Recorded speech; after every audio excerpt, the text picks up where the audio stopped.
Tudo bem com você?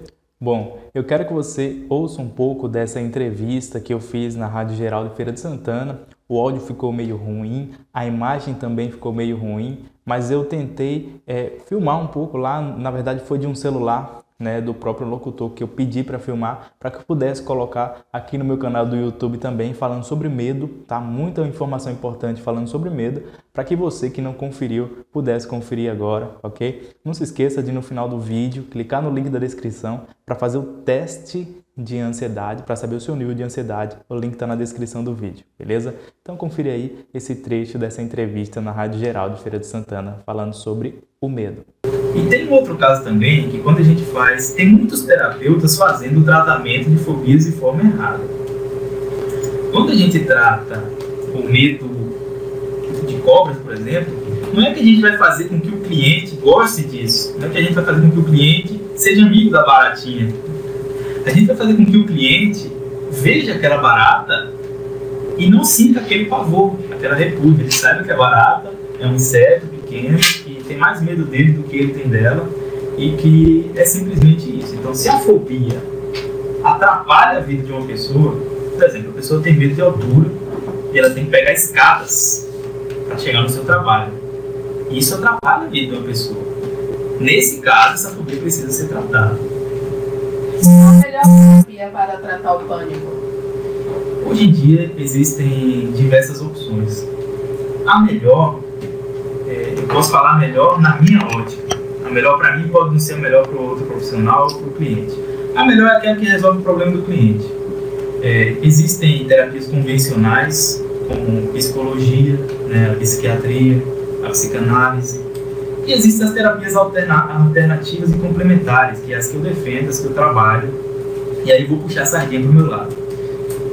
Para mim, a melhor terapia para tratar um quadro de pânico, ela é a hipnoterapia. Porque na hipnoterapia, a gente vai buscar a causa desse problema. Muitas vezes aconteceu por conta de um fato na vida da pessoa.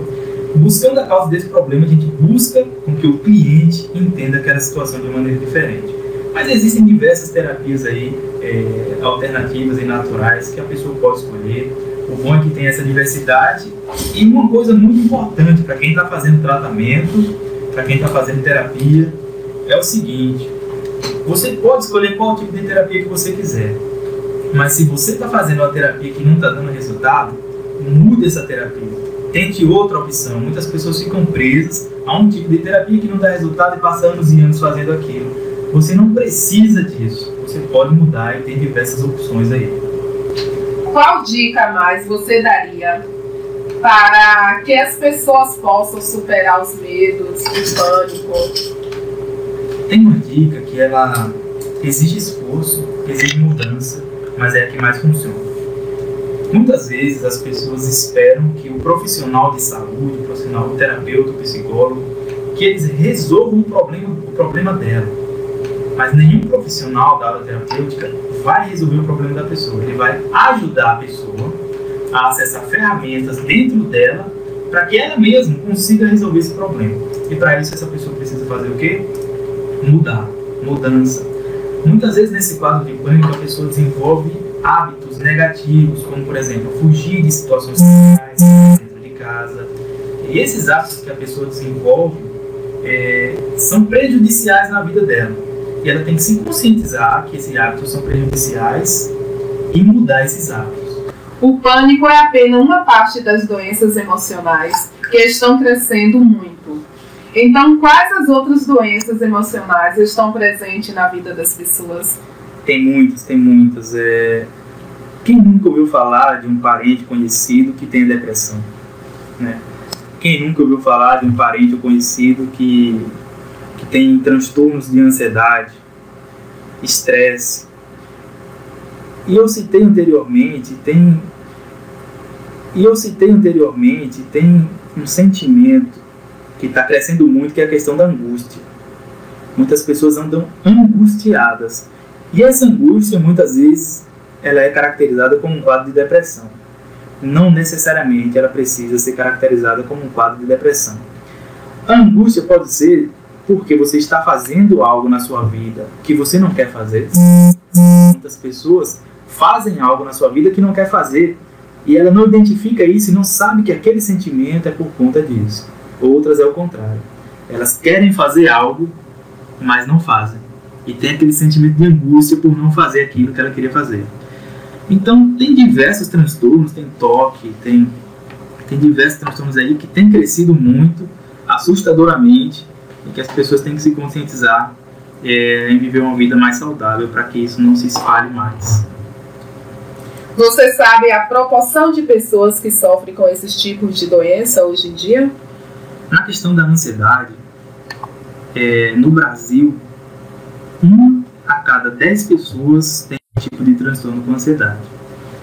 Isso se a gente for levar ao pé da letra, é assustador esse número. Imagine uma sala de aula com 30 alunos. 3 daqueles alunos desenvolveu ou vai desenvolver algum tipo de transtorno emocional. Depressão, isso ainda é mais alarmante, porque 20% da população tem algum tipo de sentimento relacionado à depressão. 20%, 2 a cada 10 pessoas tem algum tipo de transtorno relacionado à depressão. E segundo a Organização Mundial de Saúde, esse número só tende a crescer, só tende a ficar maior com o passar do tempo e com todas as situações que a gente vem vivendo aqui na nossa sociedade. A depressão é algo que às vezes até a família, ela às vezes não percebe, e quando percebe não querem assumir. Eu estou com uma amiga, onde ela foi casada há 11 meses e está separada há 2 meses, e ela vive como se ele ainda estivesse ali com ela. A mãe está vendo tudo, mas ela aceitar a palavra depressão para a filha dela, não. Nossa. Ela me disse que é uma fase que vai passar. Você tocou num ponto muito interessante que eu tinha esquecido de falar. Muitas vezes a família não entende esse transtorno emocional. E a pessoa que já está passando por algo que é muito difícil se vê sozinha naquela situação. Mas veja bem, a gente tem que entender os dois lados. O primeiro, o lado da família. Muitas vezes a família acha que é frescura, né, que é uma fase que vai passar. Por que ela acha isso? Porque essas doenças emocionais são algo tão interno da pessoa que você olha no rosto de uma pessoa que está com ansiedade, olha no rosto de uma pessoa que está com depressão e você não identifica nada que está acontecendo ali. Muitas vezes nas fases iniciais a pessoa está tendo uma crise de ansiedade, dentro dela tudo está se transformando, dentro dela está uma revolução. Mas você olha de fora e não percebe isso na pessoa. Por isso que a família acha que é frescura, que é algo que não precisa de atenção.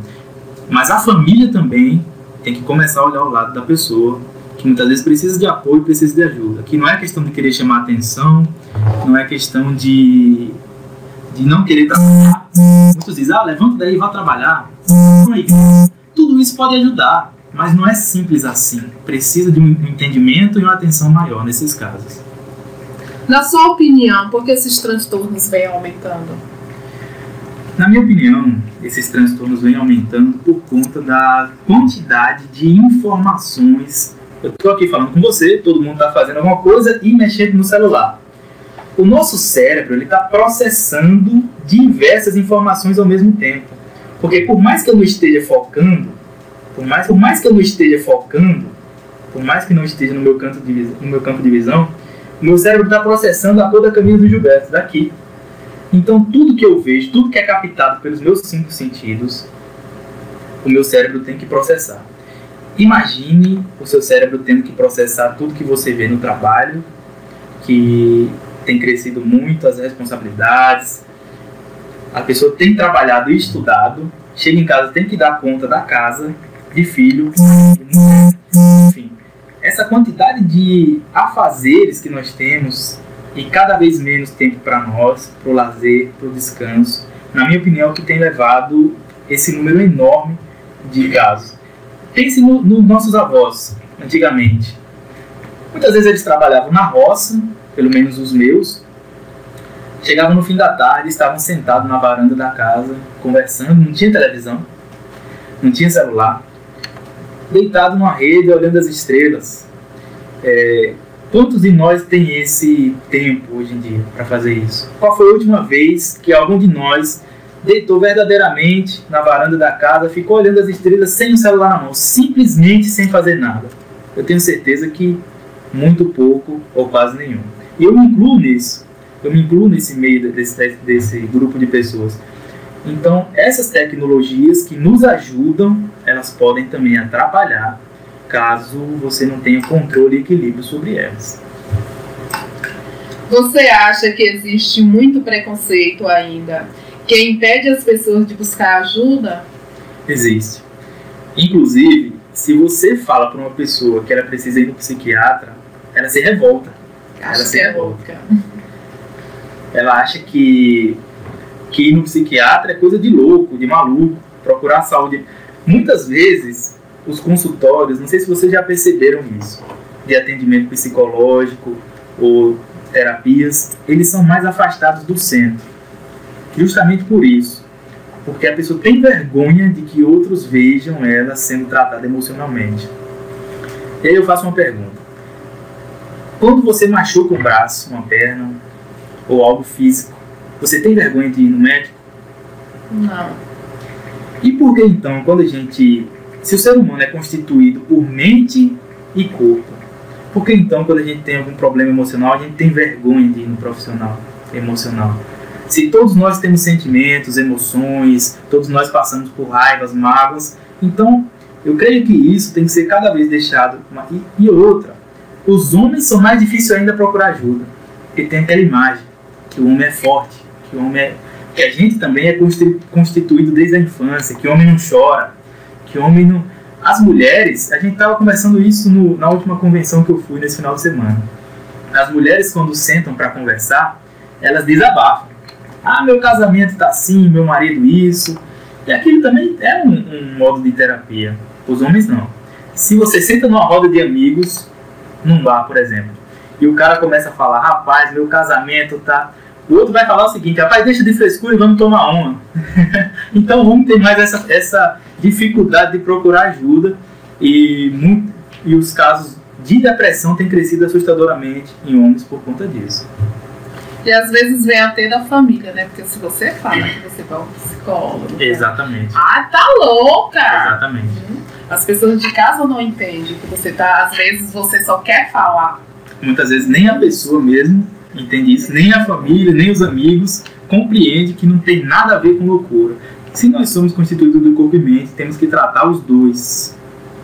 Espere um pouco. Gostou desse vídeo? Então clique no joinha, inscreva-se no canal, compartilhe esse vídeo com seus amigos e também, se você quiser saber mais sobre tratamentos emocionais, é só chamar no WhatsApp que está aparecendo na tela. Forte abraço!